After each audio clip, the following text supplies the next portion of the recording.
மிக பிரமாதமான ஒரு ஸ்பீச் சார். நான் வந்து பிரார்த்தனை தீர்ந்து போகிறதுக்கு முன்னாடி கற்பூரம் கரைஞ்சிடக்கூடாது ஏங்கிறது போல் எங்கிட்டே இருந்தேன் சார். நான் மிக பிரமாதமாக இருந்தது சார்.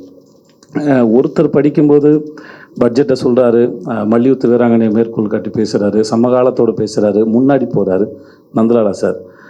எஸ்ரா சார் பேசும்போது அப்படியே கவிதையை எடுத்துகிட்டு பின்னாடி போகிறார், சங்க காலத்துக்கு போயிடுறாரு. ஸோ இந்த இந்த இந்த டைம் ட்ராவல் இருக்கு இல்லையா, இது என் கண் முன்னாடி நிகழ்கிறத நான் பார்த்துக்கிட்டே இருக்கிறேன். ரொம்ப அற்புதமாக இருந்தது. ஒரு விஷயம் வந்து அது புரியும் போது அந்த நான் நம்புவேன். என் நண்பர் ஒருத்தர் மணிவண்ணன் சொன்னதான் நினைக்கிறேன். இப்போ மூளைங்கிறது ஒரு மிகப்பெரிய இந்த உலகத்தை போல் இருக்க இடம்னு வச்சுக்கிட்டிங்கன்னா, நம்ம பயன்படுத்துகிற இடத்துல மட்டும் நம்ம விவசாயம் பண்ணணும்னு வச்சுக்கோங்களேன். நீங்கள் படிக்க படிக்க உலகம் புரிய புரிய நீங்கள் அந்த இடத்த பெருக்கிக்கிட்டே போகிறீங்கன்னு சொன்னாங்க. இன்றைக்கி அந்த மூலையில் விவசாயம் பண்ணுறதுக்கும் இடத்த பிடிக்கிறதுக்குமான ஒரு பெரிய ஆர்வத்தை இந்த கூட்டம் வந்து எனக்கு ஏற்படுத்தி கொடுத்ததுக்கு ரொம்ப ரொம்ப ரொம்ப நன்றி. இதில் வந்து நான் சில கவிதைகள் புரிஞ்சது, ரசித்தேன். சிலது ஏன் இப்படி எழுதியிருக்காரு அப்படின்றது. இப்போ நான் படிச்சுட்டு நான் ரொம்ப நேரம் கேள்வி கேட்டு புரிஞ்சுக்கணுமான்ற ஒரு கேள்வி தான் எனக்கு இருந்தது. நல்லா இருந்தது சார், கேட்டுக்கலாம். ஸோ ஆனால் அது எளிமையாக தான் இருக்குது. நான் அதை எளிமையாக பார்க்கலன்றது தெரிஞ்சது. எனக்கு அந்த உப்பு வியாபாரியோட அந்த ஒரு தெருவின் மௌனத்தை கழிச்சு அந்த உப்பு வியாபாரியோட கவிதை வந்து எனக்கு ரொம்ப பிடிச்சி. எனக்கு சின்ன வயசில் ஒரு தள்ளு வண்டியில் முதுகில் இவ்வளோ பெரிய கட்டி வச்சுக்கிட்டு வெள்ளை பனின்னு ஒரு ப்ளூ கலர் கட்டம் போட்டு லுங்கியும் கட்டிக்கிட்டு ஒரு பெரிய மூட்டையில் உப்பு விற்றுட்டு போய் எங்கள் ஊரில் நான் பார்த்துருக்கேன். அப்போது உப்பு வந்து 1 கிலோ வந்து ₹1.50 வந்தது.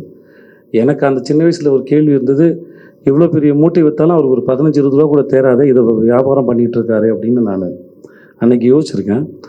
ஆனால் இவர் சார் சொன்ன மாதிரி எல்லாரும் வேலைக்கு போனதுக்கப்புறம் அந்த தெருவே அமைதியாக இருக்கிற அந்த இடத்துல ஒரு உப்பு வியாபாரோட அந்த ஒரு வருகை வந்து அந்த தெருவை எப்படி கலைச்சதுன்னு அந்த விஷுவலை வந்து ரொம்ப அழகாக க்ரியேட் பண்ணி நிறைய கவிதைகள் வந்து பார்க்குறது போல இருந்தது சார். நிறைய ஒரு பெரிய காட்சியை, ஒரு அழகிய ஒரு நிஜமாக ஒரு ஃபோட்டோகிராஃபை பார்த்தது போல் ஒரு பெரிய இதுவாக இருந்தது.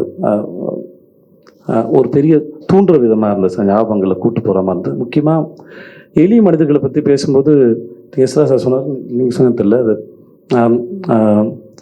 இந்த உலகம் சார் தான் சொன்னீங்க, இந்த உலகம் சுற்றுறதுனால நம்ம இருக்கிறத போல் எளிய மனிதர்களால் தான் நம்ம இயங்குறோம்னு சொன்னது வந்து அது மிக அற்புதமான ஒரு speech sir. Thank you so much sir.